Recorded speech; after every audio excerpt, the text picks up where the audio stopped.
明明握着一手好牌，为什么印度就是斗不过中国呢？近些年来，伴随着印度人口的持续增长，不少人产生了这样的疑问：为什么同样拥有着如此庞大的人口红利，咋中国就能取得举世瞩目的发展成就，印度却宛如一潭死水，长期停滞不前呢？要知道，如果客观来看，两国在近现代几乎同时起步，印度当时可谓是占尽了天时地利人和。就算追赶不上美国、苏联这样的超级大国，怎么也不该被白手起家的中国超越吧？不是，现实就是这样发生了。那么这到底是为什么呢？事实上，关于这个问题的答案，还要从困扰着印度的一块死结身上开始讲起。印度是不幸的，因为在长达数百年的殖民主义扩张历史进程中，印度曾经是最大的受害者之一。另外一方面，印度又是幸运的，因为在诸多饱受殖民主义侵害的国家当中，印度是为数不多没有经历过流血就成功走向独立的。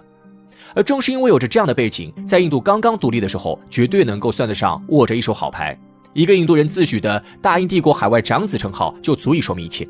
英国人对建设印度有多么上心，对此我们可以从印度的铁路建设中窥探一二。常言道，想要富先修路，在印度殖民者眼中，修路是一项重中之重的任务。1900年，印度就已经建成了主要的铁路体系。一战前夕，印度铁路总长度已经超过了56000公里。等到第二次世界大战的时候，印度铁路更是一度达到了7万公里。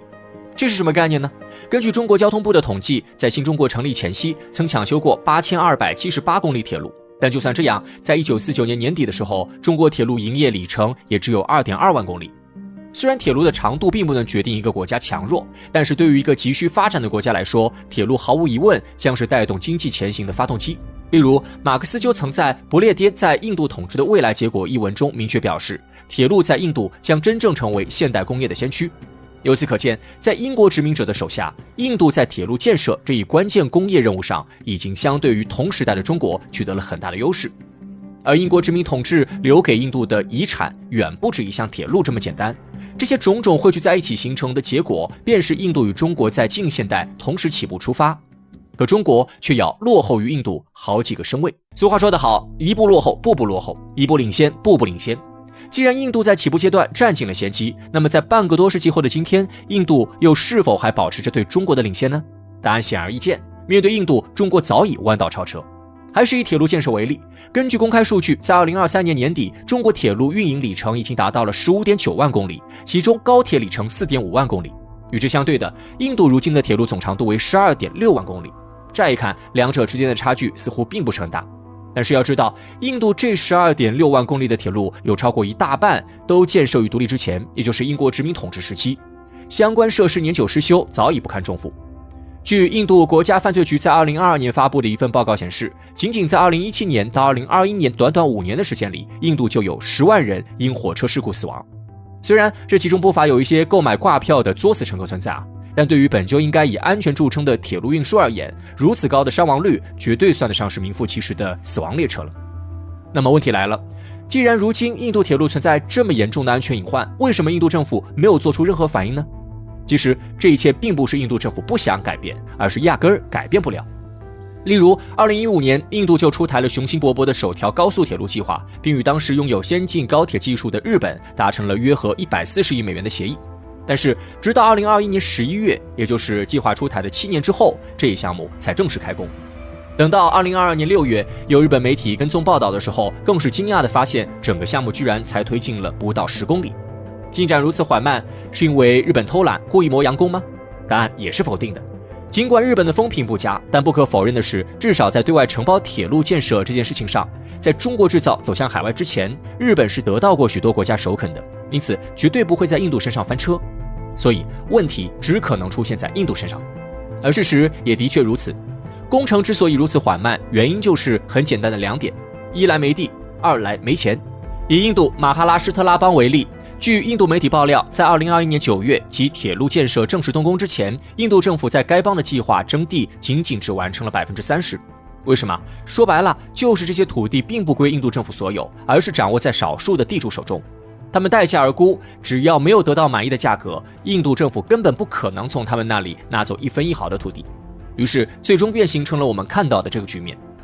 当然你可以说，造成这一切的根本原因还是印度政府没钱，如果价格真的够高，难道还会这样举步维艰吗？的确，道理是这个道理，但问题的关键在于，难道那些不讲道理的漫天要价，政府也得全盘接受吗？很显然，放在任何一个国家，这都是不可能的。可唯独印度是一个例外。如果地主们漫天要价，政府还真的只能接受。因为与印度政府相比，这些地主不仅更加有钱，而且在某些方面来说还更加有权。常言道，窥一叶而知深秋，一个征地这样的小事就让印度政府如此为难，那么其他地方的困难显然就要更多了。而这便是扯住印度发展停滞不前的症结所在。没错，在英国殖民者的帮扶下，印度在独立之初拿到了一手好牌。由于没有经历过任何武力冲突，印度在二战结束之后成为了亚洲少有的未受战争影响的工业国家，几乎可以称之为亚洲之光。但是也正因为没有流过血，使得印度虽然实现了独立，但却并没有与旧传统实现深刻的切割。所以虽然如今的印度表面上已经成为了一个现代化的国家，可实际上却与半个多世纪之前的印度没有丝毫差别。在英国殖民时期，印度人被英国殖民者与印度本土的权贵阶级一起统治。后来印度走向独立，英国殖民者离开了，但是那些印度的权贵阶级却并未被消灭，反而因为没有英国殖民者的牵制，政商两界直接明目张胆地勾连在了一起，最终形成了一张无形大网，将所有的印度普通人民牢牢困住。对于权贵们来说，他们并不在乎印度普通人民生活得如何，甚至也不关心国家的未来会朝着什么方向发展。他们所紧盯着的永远只有自己眼前的利益。一个强大繁荣的印度远没有一个装潢的富丽堂皇的黄金屋对他们更有吸引力。因此当国家需要土地的时候，他们待价而沽；当有人抗议种姓制度的时候，他们坚决反对；当有人想要改变这一切的时候，他们联合在一起进行镇压。也无怪乎新加坡前总理李光耀生前会肯定地说道，印度很难成为大国，没有经历血与火的洗礼，烂泥变不成精美的瓷器。还是以土地征收为例，2015年莫迪政府就曾宣布要对征地方案做出改革，因为按照原本印度的土地征收制度，征收私人土地需要 80% 土地所有者的同意，征收公司共有土地需要 70% 土地所有者同意，并且这些都需要建立在高于市场价格的基础之上。于是莫迪提出，希望在进行国防、工业、基础设施等5类项目建设的时候，可以省略社会影响评估，对粮食安全的影响70%或80%土地所有者的同意等步骤，只需进行市价补偿。然而最终该方案遭到了地主们的激烈反对，莫迪政府只能宣布该方案由地方政府自行决定实行与否。但是自行决定的结果，我们可以看到，一条规划了数年的铁路，直到第7个年头才修建了10公里。这样一个国家，试问怎么能够有向前进的动力？现在的印度与其整天白日做梦，幻想着在国际上成为有声有色的大国，倒不如回过头来将自家的事情梳理清楚，整理衣衫再出发。或许只有这样，印度才能距离大国梦更进一步。2023年5月初，普京突然宣布向中国开放远东第一大港海参崴，令全世界瞠目结舌。几天后，克宫再度传来消息，俄罗斯将与中国联手开发库页岛，再度刷新世人的三观。俄乌战争打响后，俄罗斯俨然一副彻底倒向中国的姿态，一个又一个大礼砸到中国头顶。那么，从渴望加入西方阵营到放弃西方幻想，俄罗斯经历了怎样一番历程？全面倒向中国后，俄罗斯又给中国送上了哪些大礼？俄乌战争打响前，俄罗斯一直都在试图加入西方，愿意向欧美敞开大门。普京不止一次表态，俄罗斯愿意维持开放态度，很乐意成为西方世界的一员。然而一路走来，北约阵营的种种针对打压，已让俄罗斯彻底失望。各宫方面意识到，无论如何西方都不可能将俄罗斯视作自己人，只会把其视作要打倒的敌人。美国不会放任一个继承苏联70%遗产，并且历史上曾与自己势均力敌的强敌的存在。所以苏联解体后，美国才会一如既往奉行着对俄罗斯的孤立与制裁政策。从北约东扩到克里米亚冲突，从全方位的制裁到国际领域的处处打压，美国为了打垮俄罗斯可谓无所不用其极。在西方阵营强大的角力下，俄罗斯的战略空间被一步步蚕食殆尽，前方只剩下乌克兰一个桥头堡。不甘就此落入北约包围圈的俄罗斯，只能选择打响战争。而这也意味着俄罗斯断绝了加入西方阵营的念头。尤其是在战争打响后，芬兰、瑞典立刻递交入约申请，两国无疑成了压垮骆驼的最后一根稻草。环视四周，俄罗斯已经彻底孤立无援，唯有倒向中国这一条路可走。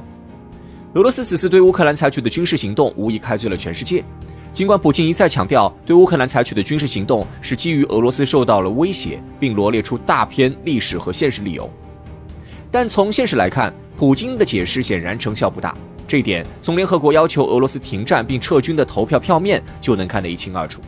181个国家参与投票，其中141个要求俄罗斯立刻停止侵略行为，只有5个国家支持俄罗斯。在联合国本就深受美国影响，并且西方世界掌控着国际舆论主流的背景下，俄乌冲突的污名化，国际社会对俄罗斯和普京的反对力度都会空前加深。在这种情况下，无论俄乌冲突以何种方式结束，俄罗斯都会陷入全面的政治孤立与严重经济困难。要想解决这两大难题，俄罗斯只能彻底放弃对西方世界的幻想，转而与中国站到一起。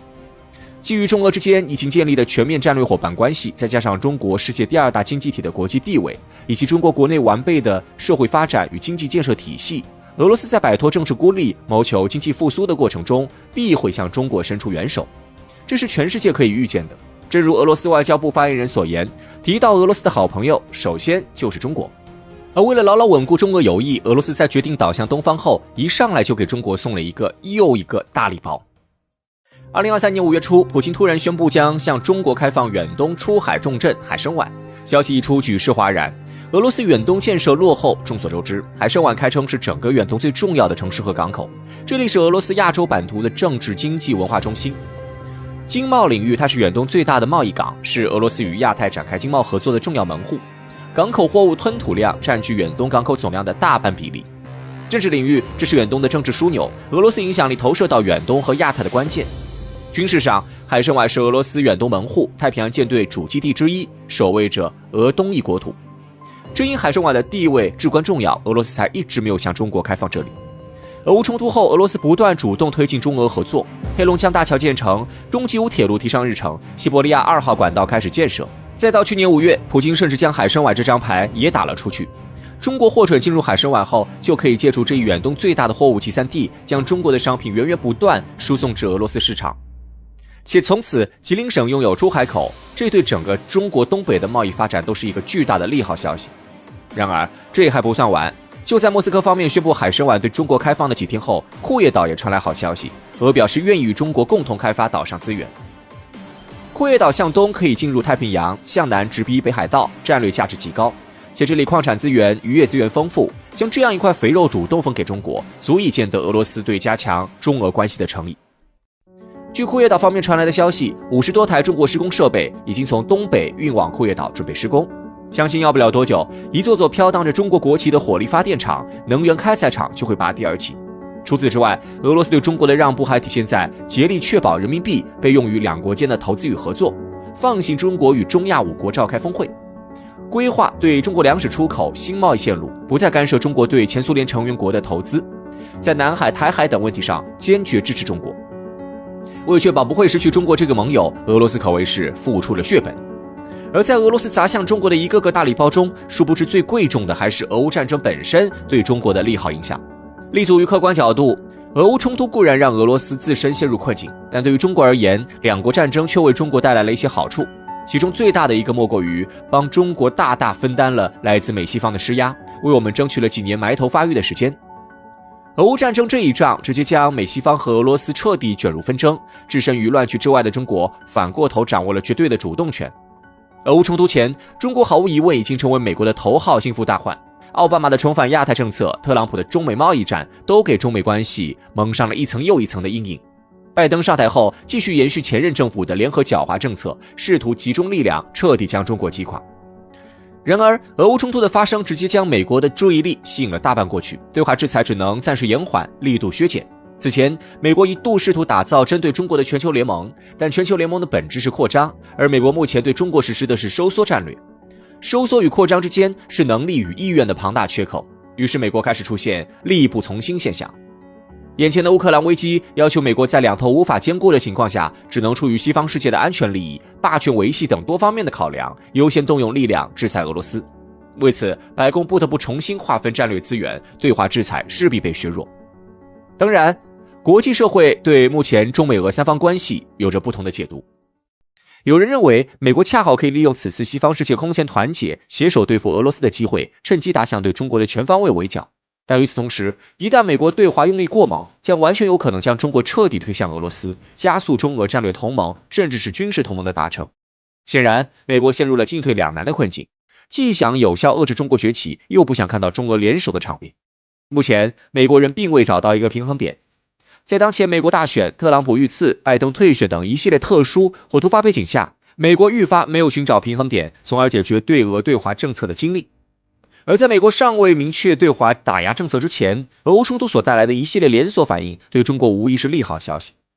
再者，西方世界目前看起来一团和气，但实则暗流涌动。美西方之所以能形成对俄制裁联盟，很大程度上源于对战争的愤怒和恐惧，但这并不意味着欧洲与美国在乌克兰问题上彻底站到了统一立场。实际上，已经有越来越多的欧洲国家看清，美国操控北约东扩才是欧洲爆发战乱的根本原因。美国人在牺牲欧洲的利益，换取自身霸权的维系。随着俄乌冲突逐渐偃旗息鼓，势必会有越来越多欧洲国家认清事实，欧美之间的利益冲突也会不断发酵。如此一来，美国试图联手欧洲打压中国的意图愈发没有了信任基础。站在这一角度，俄罗斯主动挑起的这场战争，再度为中国分担了一部分来自美国的火力。从苏联解体至今30多年来，俄罗斯始终没有放弃朝着西方靠拢。然而，北约的一次次东扩，美西方的联手打压，终于让俄罗斯意识到，西方阵营根本没有莫斯科的容身之地。于是，普京政府果断壮士断腕，全面转向东方，并连续抛出一个又一个诚意满满的大礼包。但殊不知，对中国而言，最重要的其实是战争爆发带给中国的喘息机会。目前，在俄乌战争没有彻底落幕，巴以冲突也陷入僵局的情况下，中国要承受的压力又轻了一些。待美国人从自己一手酿成的境遇中抽身时，中国会发展到何种地步，谁也无法预料。而这就是俄罗斯给中国最大的礼物。